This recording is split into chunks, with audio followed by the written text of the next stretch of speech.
Hello, everyone, and welcome to the fifth webinar of the Motor and Sport Institute Bioperformance Center. In this webinar, the goal is to present the importance of discipline in a crisis context and in order to maintain self-control, productivity, and creativity. With us, Bastian the Freitas. Welcome, Bastian. I wish you a good webinar. Thank you. Thank you so much. Well, good afternoon, everyone. As Emiliano told, my name is Bastian Freitas.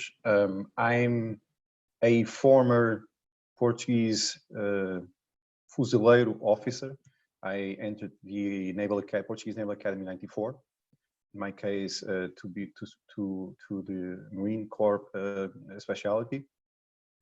During my time in the Navy, I specialized myself in two different areas: counterintelligence and leadership. Nowadays, I work for Deloitte for a year.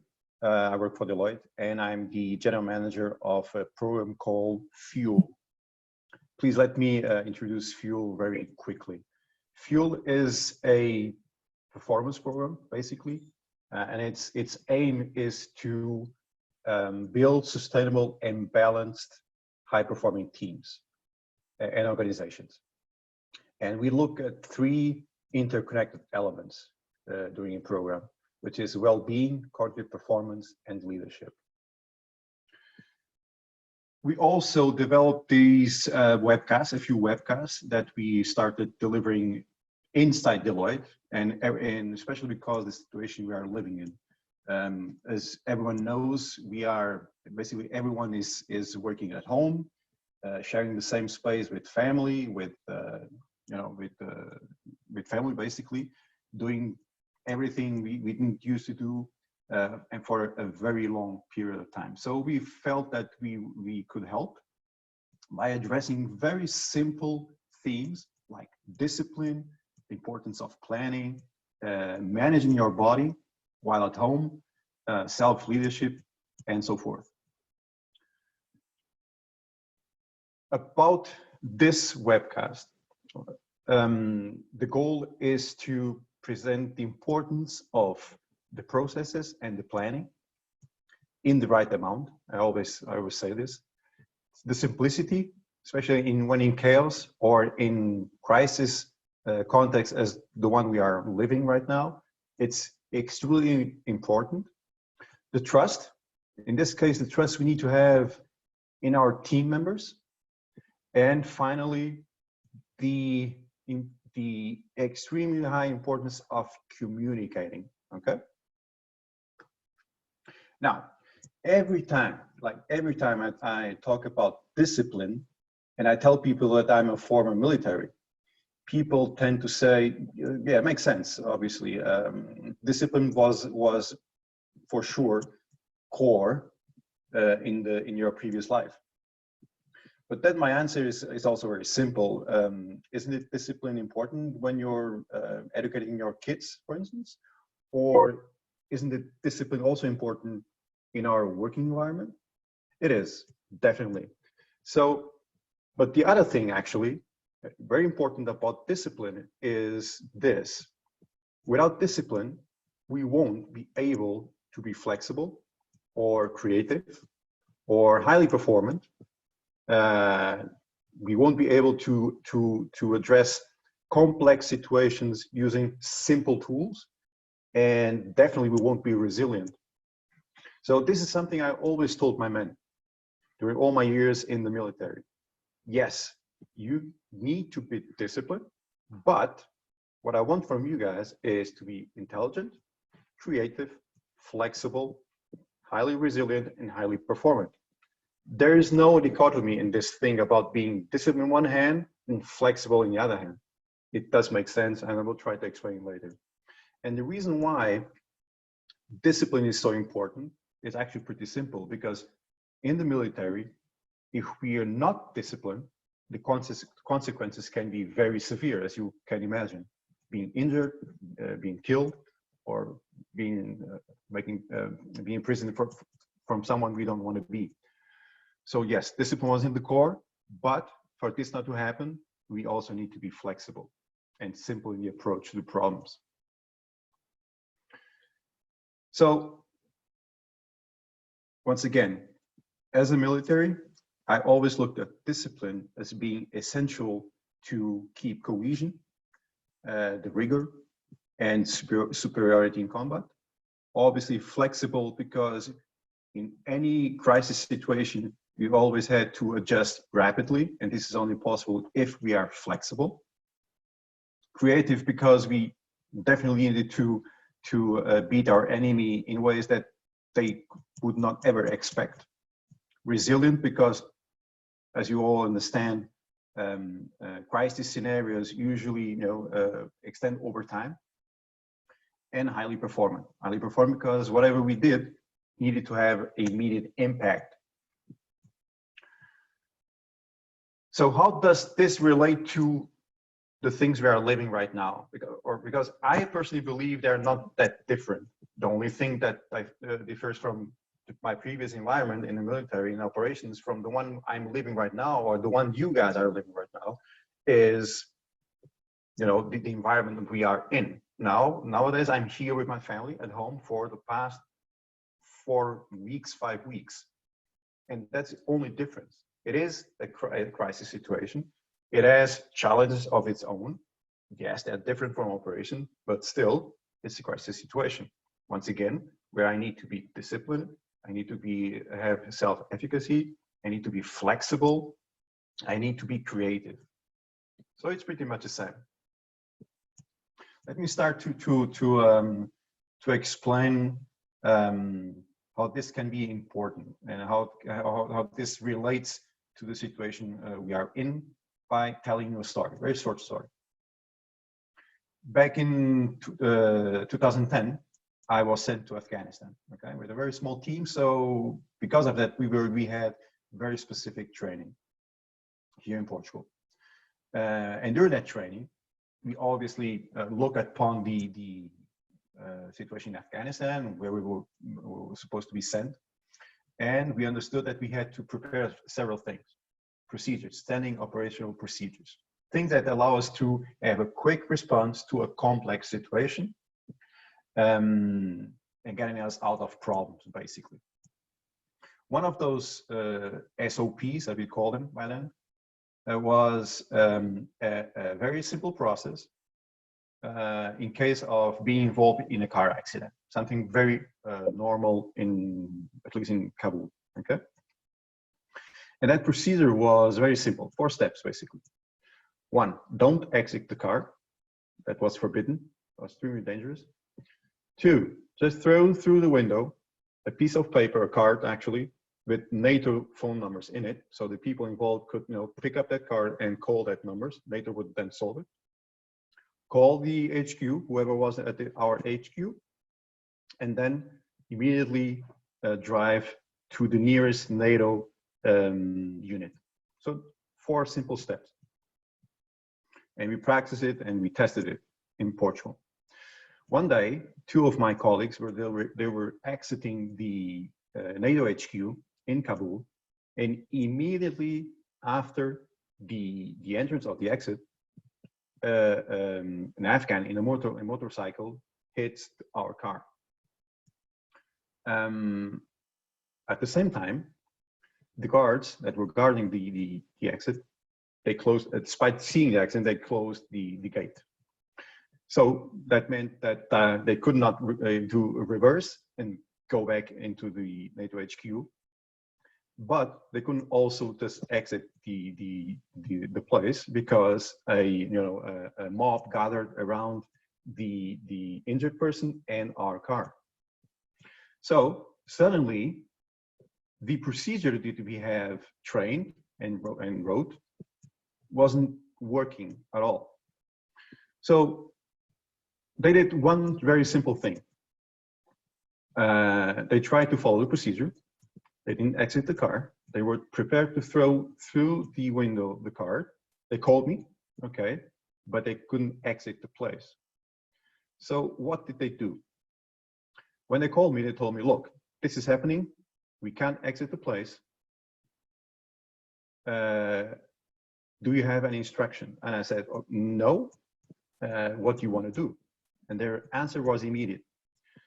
We're going to exit the car, and you're going to an Afghan police unit that is right in front of us.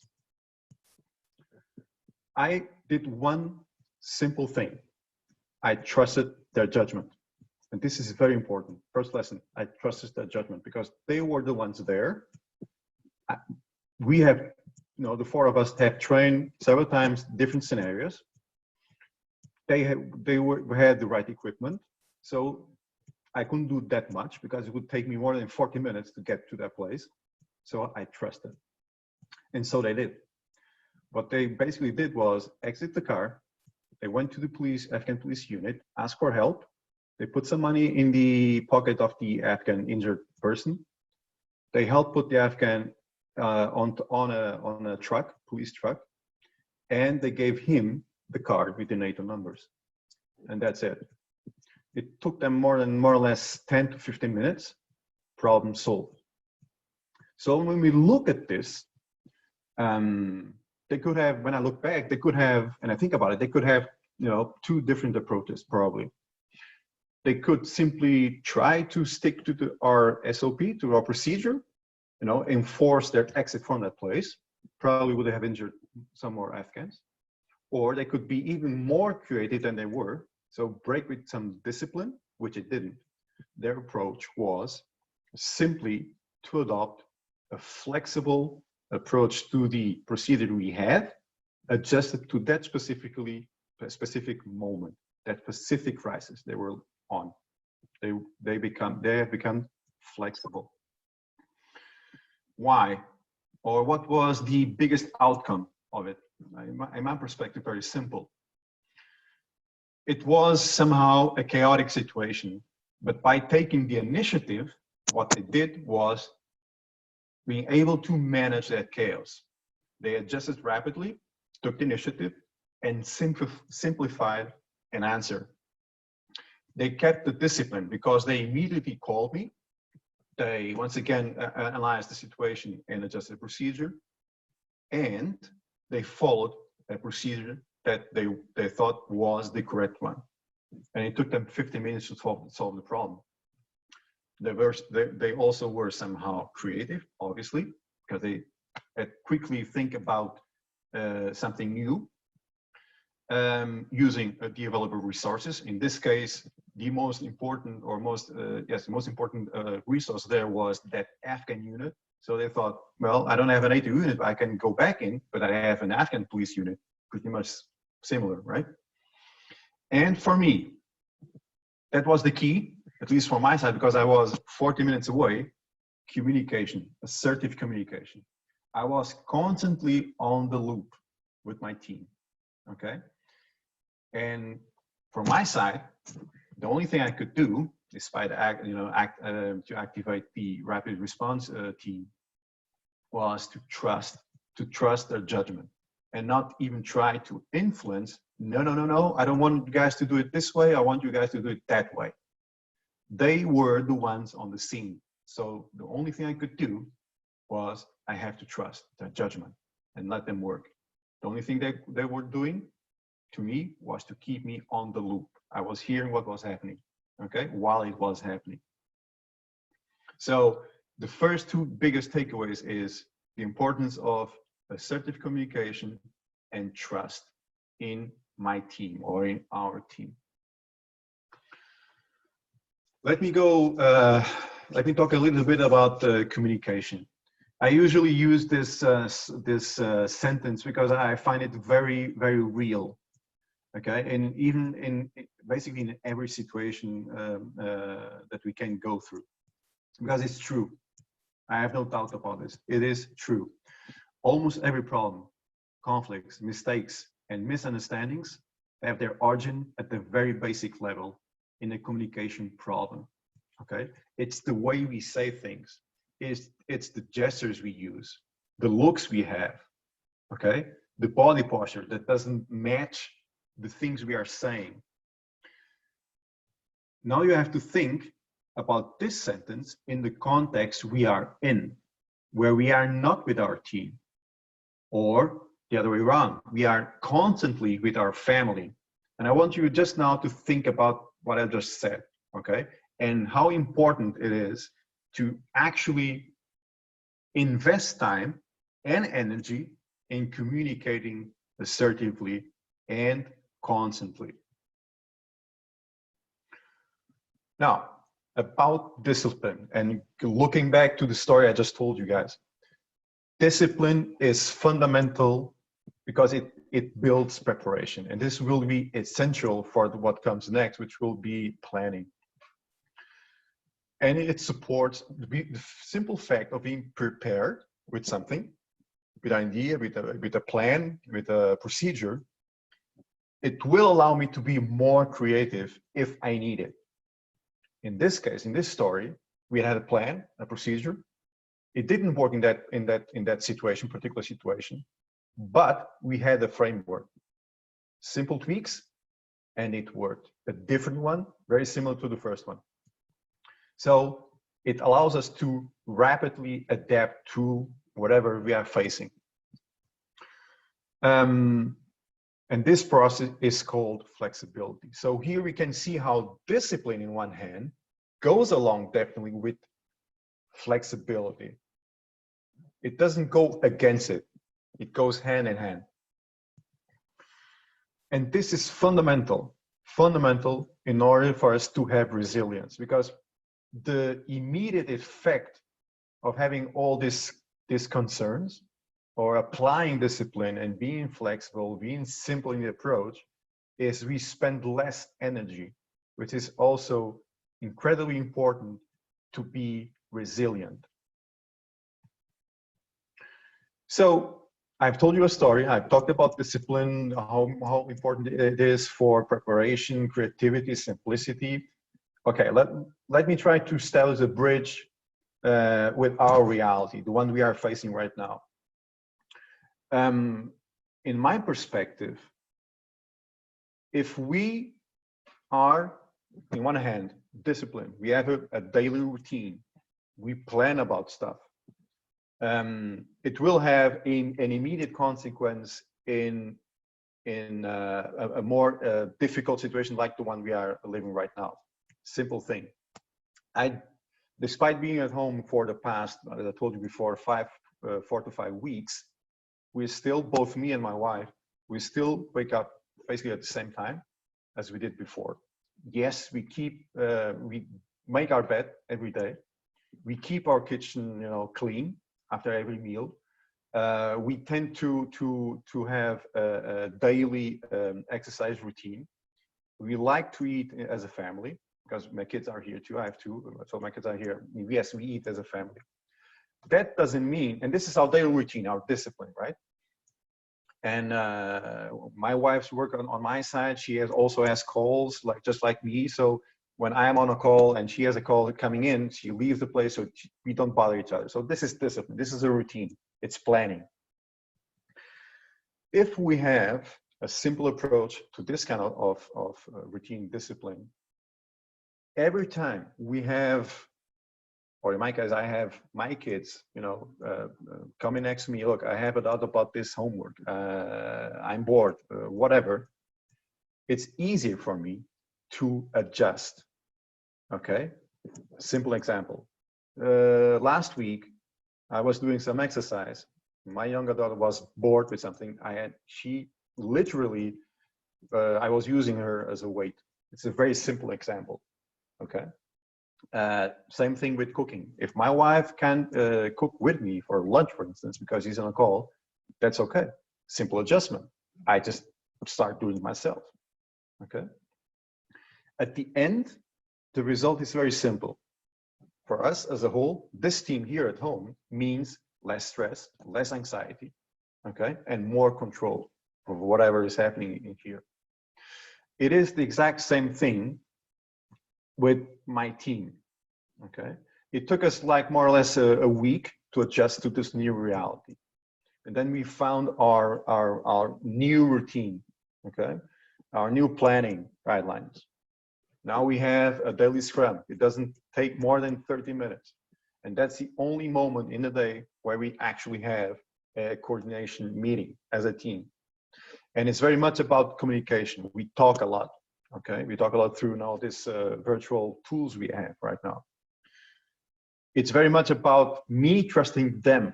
That's paramount. That's key. I have to trust what their judgment. As I told you in the story, I have to trust their judgment.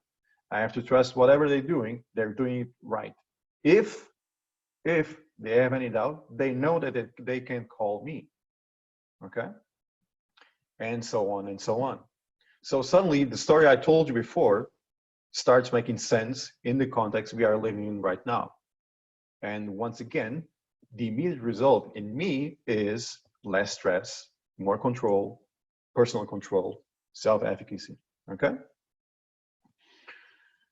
Now, jumping into planning. If I am disciplined, if I have a daily routine, if I know it might be what needs to be done, well, then make it happen. But in order to make it happen, I need to plan. Planning is fundamental, is paramount in teamwork. It's extremely important in order for us to have a sense of achievement, a sense of control. We are in control of those things. But we need to look a little bit back. And before I continue, there's another very important message that I need to tell you, which is planning is fundamental, is paramount, but we need to understand and remember that we do not control everything. We do not control everything. Okay, so don't think about I need to plan for every single detail. I need to have an answer for everything. Don't do it. Don't do it. Okay, or don't think about it like that. You need to have a good plan, a simple plan. You need to involve everyone in that planning. And that's it. Key takeaways. Think on how what I told you applies to you, to your specific case. Think about it. Okay. It doesn't have to be huge things. It can be very small tweaks that will make the difference. But you need to think about it. Invest some time on it. Remember, discipline is confidence. It's definitely flexibility. It's self-efficacy, and it helps resilience. And communicate. Invest time in communicating assertively. Okay, use the tools you have. If possible, use a camera. You need to see whatever people are showing, their emotions. It's key. Okay, especially if you don't know the people. That's even more important. And if you do all this, you are capable of planning, then make it happen. It gives you a sense of control and of achievement. And it starts by doing your best. About planning, 4 simple things that you need to apply whenever you're planning. The first one, you need to understand what's the purpose of whatever you are doing with your team or with your family. It is the only way you will be able to write down or think about the task in order to achieve that purpose. Don't start doing stuff or planning about other things without understanding this is the why. This is why I need to plan. Okay? So clarify the task and purpose. The second thing is clarify with your team, your family, the situation. What do you know? What you don't know? What you have? Who's going to be involved? The why is going to be involved. What's missing, etc. You always need to understand or clarify with everyone what the situation is. Okay? Now, you know the purpose, you know the tasks, you clarify the situation. Now it's time to plan. Okay? With the persons necessary, with the stuff you have at your disposal, whatever you want, it's to plan at the right extent. That's key. Okay? Have a good detailed plan, detailed enough. You can have a plan B.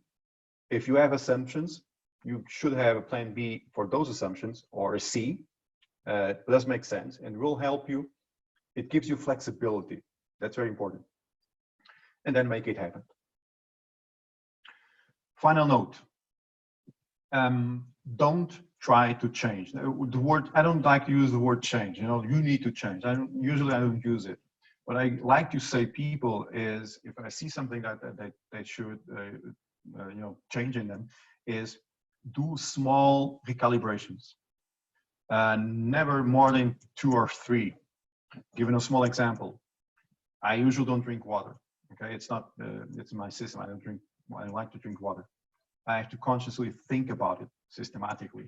So that's why I always have with me a glass of a drink of water next to me, always. Because if I don't have it, I won't drink. That's it. It's a small recalibration I'm doing for the past month, and it's working. Okay. Why small recalibrations? It's far less stressful. The consequence is less anxiety. Okay, and it will take time, but it will work. And you will have the right in the situation we are right now, homework, family, teams, whatever. You have the right to be angry. Okay, you have the right to be angry. When that happens, what you don't have the right is to contage people around you. Emotional contagion. So the best thing to do is to back off immediately, go to a balcony, to the window, look at the sun, whatever, and breathe. As simple as that. Back off and breathe. Diverge your thinking. That's very important. Think about something else, completely different, for a few minutes. As soon as you have control of your own breathing, go back and identify the problem. What is bothering you? What caused that, that burst of whatever? And write it down. And as soon as you see it, you can solve the problem because you're seeing it. So discipline yourself, simplify, plan, and make it happen. And this is definitely a conscious and constant concern. You won't change like this. You have to consciously think about it. It definitely will not happen by itself. Okay. So we have time for a few questions. Let me see what I have here in line. Okay.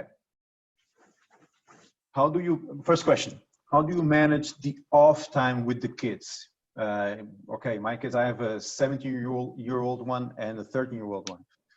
When they have free time, they mostly want to do what they want most. Not necessarily what the parents would like them to do. Definitely.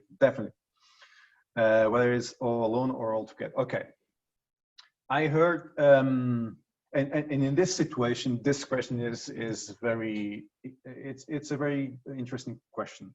I heard a psychiatrist a few weeks ago telling at the TV and saying that we should not worry about the teenagers.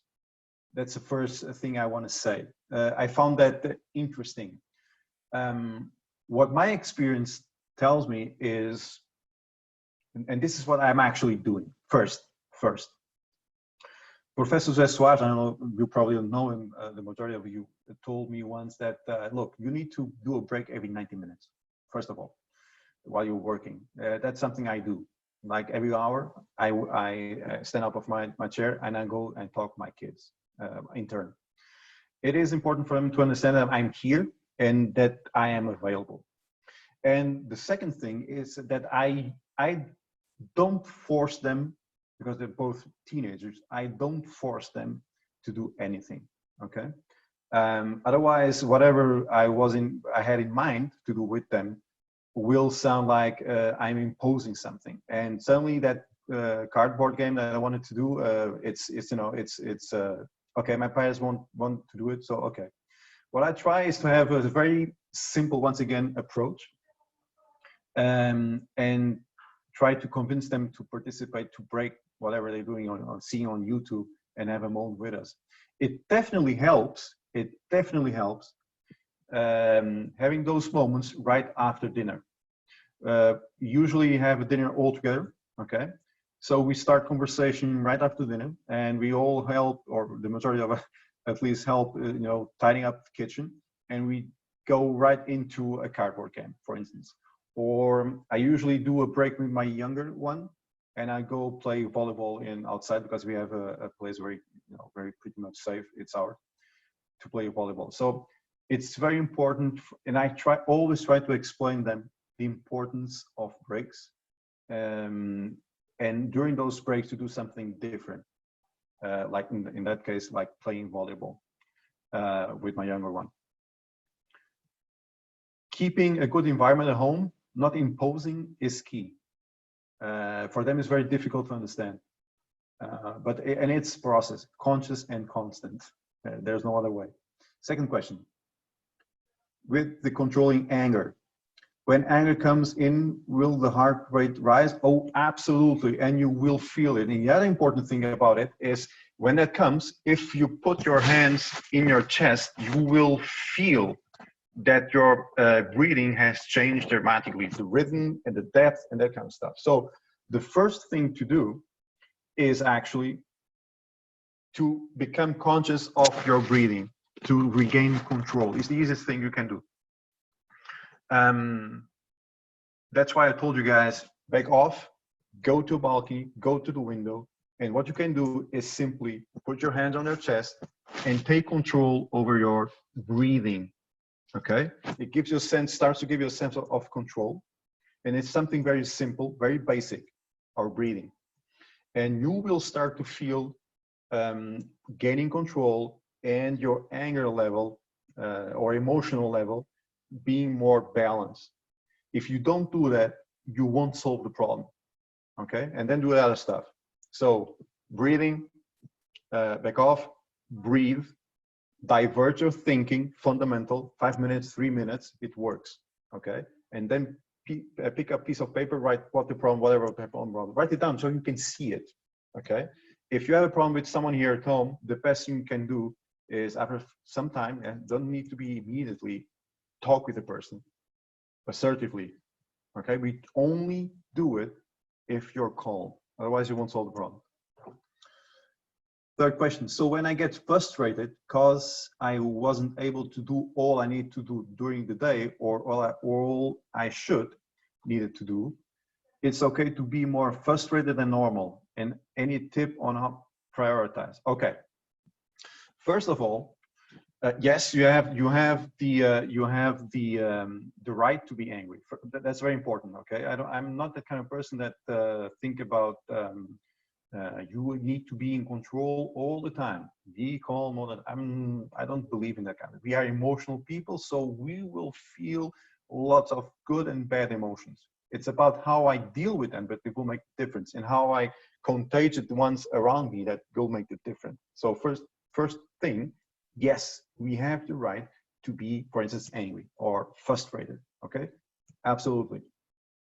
Now, one thing I do, like every day, I learned this by, it was a Belgian officer that told me that when I was a young officer, he told me, okay, I was in a very specific place, and he told me once in the morning, look, Bastian, what do you want to do today?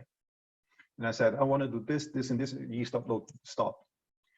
Once again, pick up a piece of paper and write down what you want to do. So I did. And you look at it, okay, first thing, okay, what's the most important thing you want to do? I think it's this one.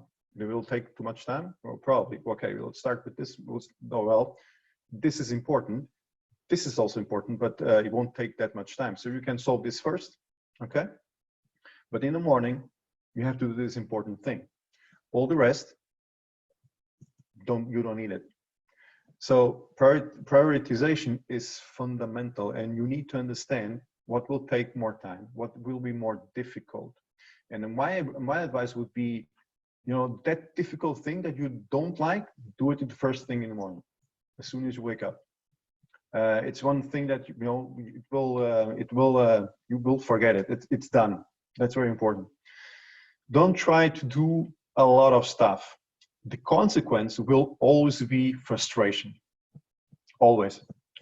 Time is finite. So, and you have in the session we are in, you will always have variables that you don't control. You can do nothing about them.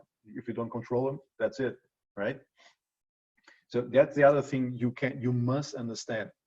If you don't control a specific variable, don't bother about it. You can't do anything about it. So why bother?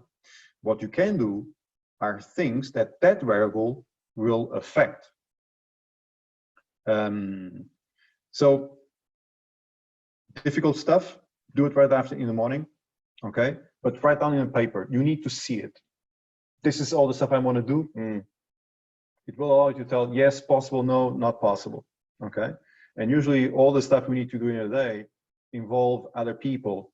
So it will definitely help if you see all the things, all the tasks, and it will help seeing, okay, I need to coordinate with this one, and I need to tell these two people at the end of my list that it won't be possible, okay? And do it right in the morning, if you can. I hope I have answered the questions, or the question in this case. I have one here in the chat. Okay.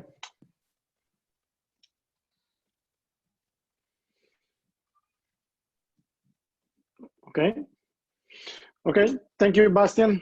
Thank you, everyone, Pleasure. for your participation. It was very good. Thank you. See you next time. Thank you so much. Bye.